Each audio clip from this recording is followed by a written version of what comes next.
लोकसभा के स्पीकर आदरणीय श्री ओम बिरला जी, राज्यसभा के उपसभापति श्री हरिवंश जी, माननीय सांसदगण, सभी वरिष्ठ जनप्रतिनिधि, विशिष्ट अतिथि, अन्य सभी महानुभाव और मेरे प्यारे देशवासियों,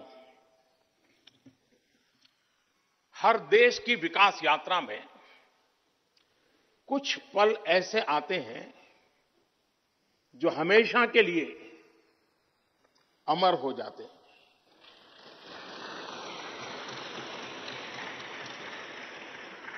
कुछ तारीखें समय के ललाट पर इतिहास का अमिट हस्ताक्षर बन जाती है। आज 28 मई 2023 का ये दिन ऐसा ही शुभ अवसर है। देश आजादी के 75 वर्ष होने पर अमृत महोत्सव मना रहा है। इस अमृत महोत्सव में भारत के लोगों ने अपने लोकतंत्र को संसद के इस नए भवन का उपहार दिया है।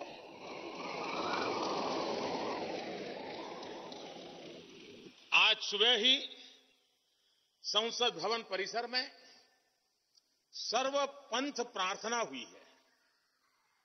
मैं सभी देशवासियों को भारतीय लोकतंत्र के इस स्वर्णिम क्षण की बहुत बहुत बधाई देता हूं। साथियों, ये सिर्फ एक भवन नहीं है, ये 140 करोड़ भारतवासियों की आकांक्षाओं और सपनों का प्रतिबिंब है। ये विश्व को भारत के दृढ़ संकल्प का संदेश देता हमारे लोकतंत्र का मंदिर है।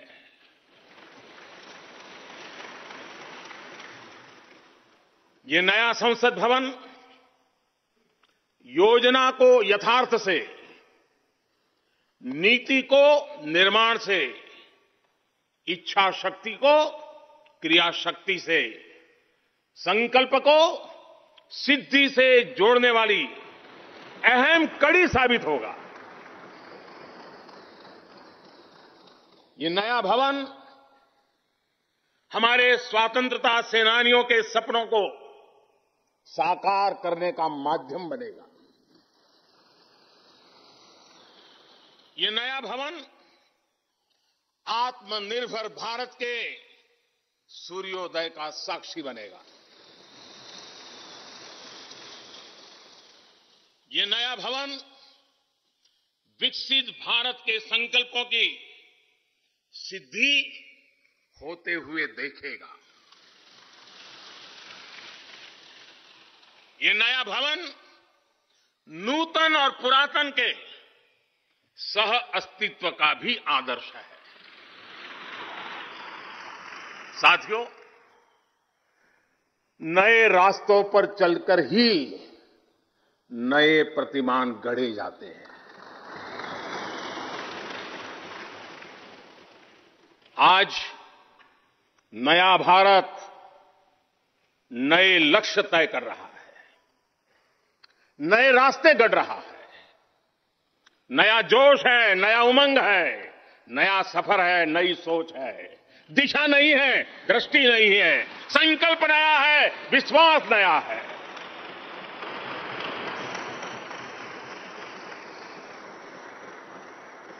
और आज फिर एक बार पूरा विश्व भारत को, भारत के संकल्प की दृढ़ता को, भारतवासियों की प्रखरता को, भारतीय जनशक्ति की जिजीविषा को आदर और उम्मीद के भाव से देख रहा है।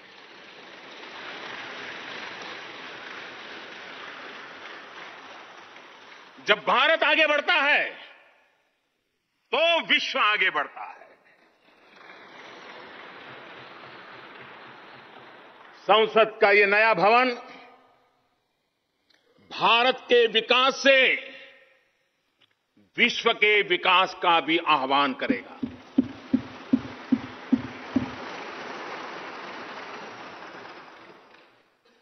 साथियों, आज इस ऐतिहासिक अवसर पर कुछ देर पहले संसद की इस नई इमारत में पवित्र सेंगोल की भी स्थापना हुई है।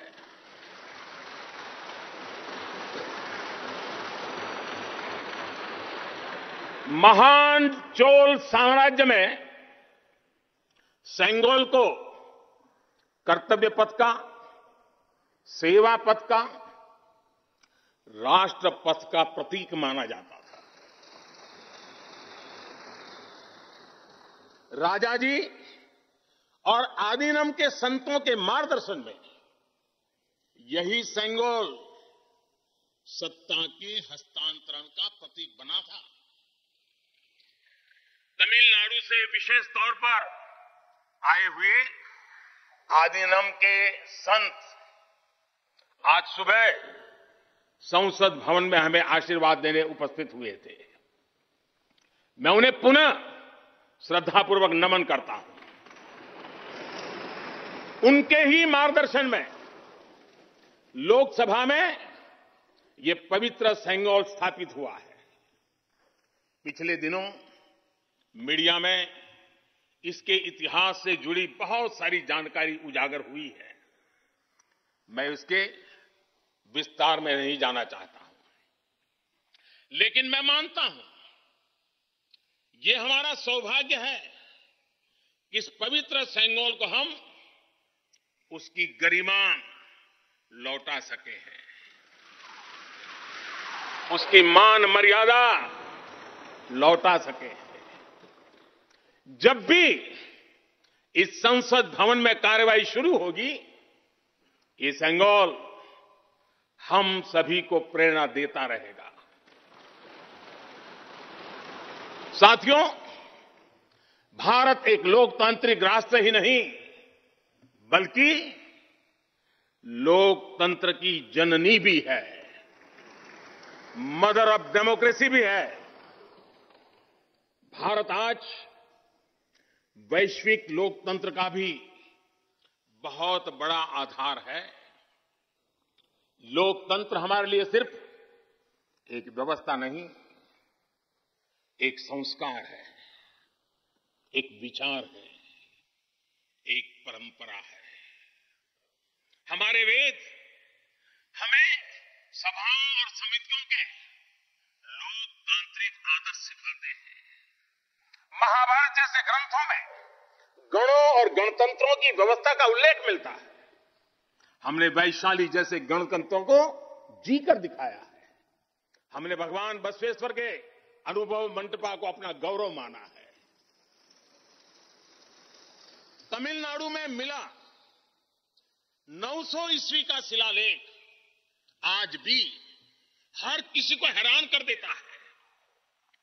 हमारा लोकतंत्र ही हमारी प्रेरणा है, हमारा संविधान ही हमारा संकल्प है। इस प्रेरणा, इस संकल्प की सबसे श्रेष्ठ प्रतिनिधि अगर कोई है तो यह हमारी संसद है। और यह संसद देश की जिस समृद्ध संस्कृति का प्रतिनिधित्व करती है, उसका उद्घोष करती है। शेते निपद्यमानस्य, शेते निपस्यमानस्य चराति चर्त भगः चरैवेति चरैवेति चरैवेति।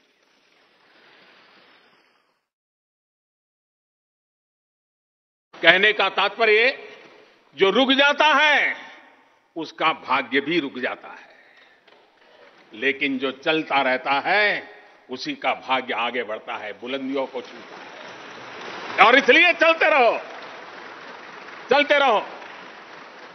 गुलामी के बाद हमारे भारत ने बहुत कुछ खोकर अपनी नई यात्रा शुरू की थी। वो यात्रा कितने ही उतार चढ़ावों से होते हुए, कितनी ही चुनौतियों को पार करते हुए आजादी के अमृत काल में प्रवेश कर चुकी है। आजादी का यह अमृत काल विरासत को सहेजते हुए विकास के नए आयाम गढ़ने का अमृत काल है। आजादी का यह अमृत काल देश को नई दिशा देने का अमृत काल है।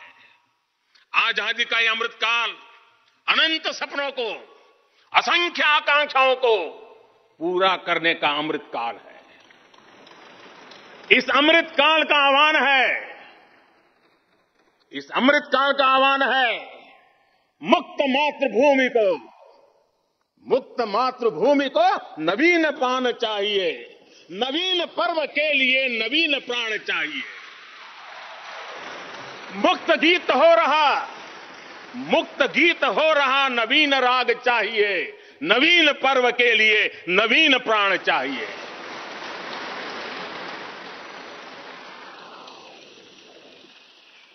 और इसलिए भारत के भविष्य को उज्जवल बनाने वाली इस कार्यस्थली को भी उतना ही नवीन होना चाहिए,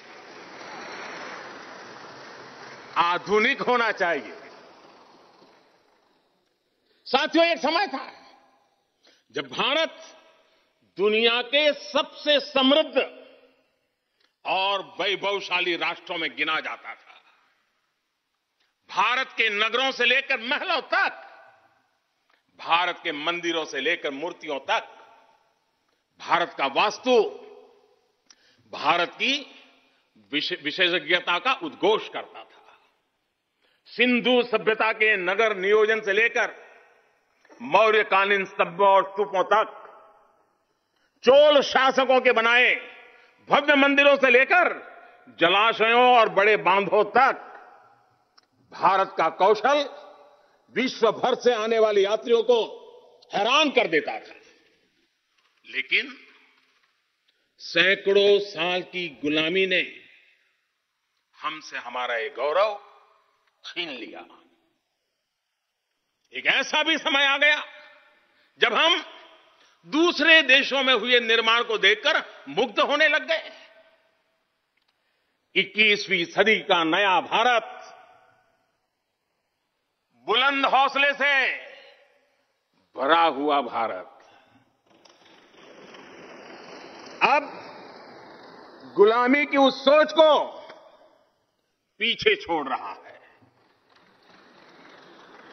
आज भारत प्राचीन कला की उस गौरवशाली धारा को एक बार फिर अपनी तरफ मोड़ रहा है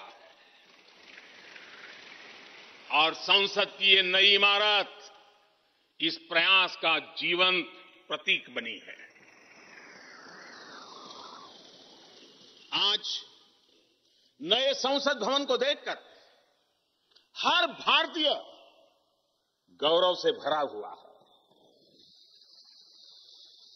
इस भवन में विरासत भी है, वास्तु भी है, इसमें कला भी है, कौशल भी है, इसमें संस्कृति भी है और संविधान के स्वर भी है। आप देख रहे हैं कि लोकसभा का आंतरिक हिस्सा, यहां भी देखिए, यहां भी देखिए, राष्ट्रीय पक्षी मोर पर आधारित है। राज्यसभा का आंतरिक हिस्सा राष्ट्रीय फूल कमल पर आधारित है और संसद के प्रांगण में हमारा राष्ट्रीय वृक्ष बरगद भी है। हमारे देश की अलग अलग हिस्सों की जो विविधता है, इस नए भवन ने उन सबको समाहित किया है। इसमें राजस्थान से लाए गए ग्रेनाइट और बलुआ पत्थर लगाए गए। ये जो लकड़ी का काम आप देख रहे हैं ना, वो महाराष्ट्र से आई है। यूपी में भदोही के कारीगरों ने इसके लिए अपने हाथ से कालीनों को बुना है। एक तरह से इस भवन के कण कण में हमें एक भारत श्रेष्ठ भारत की भावना के दर्शन हुए। साथियों, संसद के पुराने भवन में सभी के लिए अपने कार्यों को पूरा करना कितना मुश्किल हो रहा था, ये हम सभी जानते हैं। टेक्नोलॉजी से जुड़ी समस्याएं थी, बैठने की जगह से जुड़ी चुनौती थी। इसलिए ही बीते 1.5-2 दशकों से ये चर्चा लगातार हो रही थी कि देश को एक नए संसद भवन की आवश्यकता है। और हमें ये भी देखना होगा कि आने वाले समय में सीटों की संख्या बढ़ेगी, सांसदों की संख्या बढ़ेगी, वो लोग कहां बैठते? और इसलिए ये समय की मांग थी कि संसद की नई इमारत का निर्माण किया जाए। और मुझे खुशी है कि भव्य इमारत आधुनिक सुविधाओं से पूरी तरह लैस है। आप देख रहे हैं कि इस समय भी इस हॉल में सूरज का प्रकाश सीधे आ रहा है, बिजली कम से कम खर्च हो, हर तरफ लेटेस्ट टेक्नोलॉजी वाले गैजेट्स हो, इन सभी का इसमें पूरा ध्यान रखा गया है। साथियों, आज सुबह ही मैं इस संसद भवन को बनाने वाले श्रमिकों के एक समूह से मिला हूं। इस संसद भवन ने करीब 60,000 श्रमिकों को रोजगार देने का भी काम किया है। उन्होंने इस नई इमारत के लिए अपना पसीना बहाया है। मुझे खुशी है कि इनके श्रम को समर्पित एक डिजिटल गैलरी भी संसद में बनाई गई है और विश्व में शायद ये पहली बार हुआ होगा। संसद के निर्माण में अब उनका योगदान भी अमर हो गया है। साथियों, कोई भी एक्सपर्ट अगर पिछले 9 वर्षों का आकलन करे तो पाएगा कि ये 9 साल भारत में नव निर्माण के रहे हैं, गरीब कल्याण के रहे हैं। आज हमें संसद की नई इमारत के निर्माण का गर्व है, तो मुझे पिछले 9 साल में गरीबों के 4 करोड़ घर बनने का भी संतोष है। आज जब हम इस भव्य इमारत को देखकर अपना सर ऊंचा कर रहे हैं, तो मुझे पिछले 9 साल में बने 11 करोड़ शौचालयों का भी संतोष है, जिन्होंने महिलाओं की गरिमा की रक्षा की, उनका सर ऊंचा कर दिया। आज जब